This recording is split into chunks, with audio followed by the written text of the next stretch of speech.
रंगवा के कारा में डालब अब की हाली सहली होली है के कारा में डालब कौन चीज के करो तारू बहाली ये साली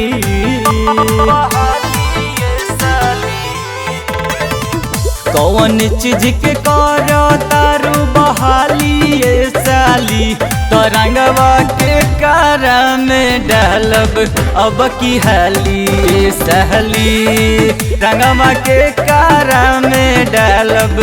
अब की हाली ये सहली जीजा जी के हो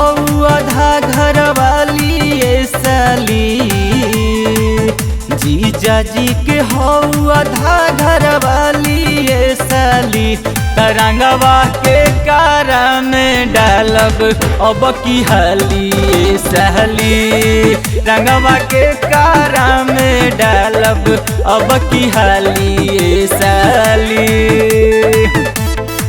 रंगवा के कारा में डालब होली है दिव्यांश स्टूडियो आरा। होली है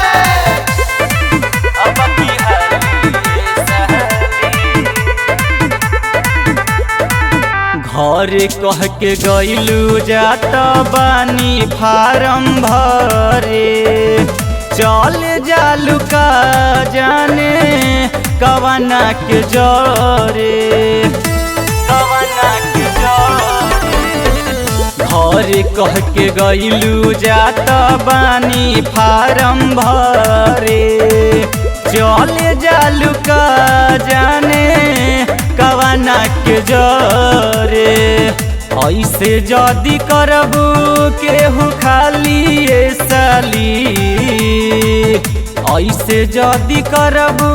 केहू खाली छाली तरंगवा के कारा में डालब अब की हाली ये सहली रंगवा के कारा में डालब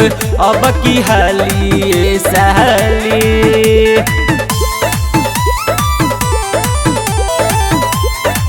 होली है के कारा में डालब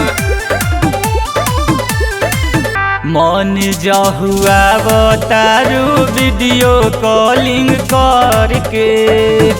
इज्जत गवावो तारू अपना हो घर के अपना हो घर के मन जहुआ बतारू वीडियो कॉलिंग करके इज्जत गवावो तारू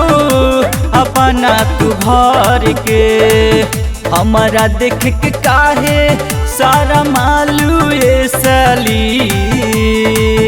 हमारा देख के काहे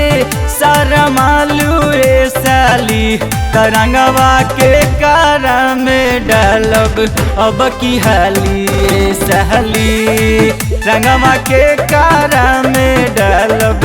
अब की हाली ये सहली रंगवा के कारा में डालब होली है